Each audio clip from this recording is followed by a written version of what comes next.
In Zimbabwe, a decades-long dispute over land reform compensation has once again come to light. White commercial farmers evicted more than 25 years ago are turning to the United States for help, as promised payments from the government still remain elusive. In 2020, Zimbabwe had agreed to pay a sum of $3.5 billion to about 3,500 commercial farmers who were evicted in a botched land reform program in the early 2000s. But with the country already burdened by $21 billion of debt, the government is struggling to deliver. In 2023, the government revised the offer to 1% in cash with the remainder in US dollar-denominated Zimbabwean treasury bonds, at 2% interest. While nearly 1,000 farmers had signed up, many remained skeptical due to the slow process. And according to reports, the farmer unions have now hired a US lobbying firm called Mercury Public Affairs, which has ties with President Donald Trump's administration, hoping to secure international financing or pressurize Zimbabwe to speed up the payments.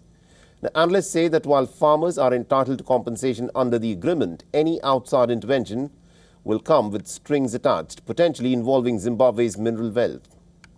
An estimated 4,000 farms were seized without any compensation in the late President Robert Mugabe's land reform drive, which aimed to redistribute the country's arable land that was then owned predominantly by the white minorities to black subsistence farmers who worked on the fields. But violent invasions, mismanagement and corruption has left much of the land unproductive, devastating the country's agriculture and economy.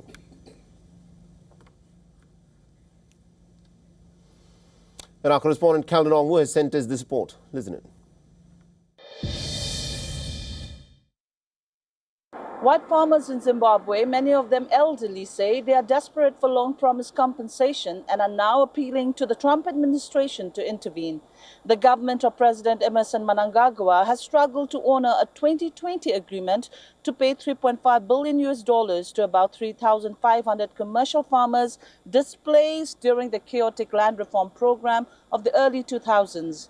With the process moving slowly and financially straining mounting, experts say any U.S. involvement would likely depend on strategic interests, as Zimbabwe's land issue remains legally and morally complex. This is Calvin Ongwu from Johannesburg, South Africa for WION World is One.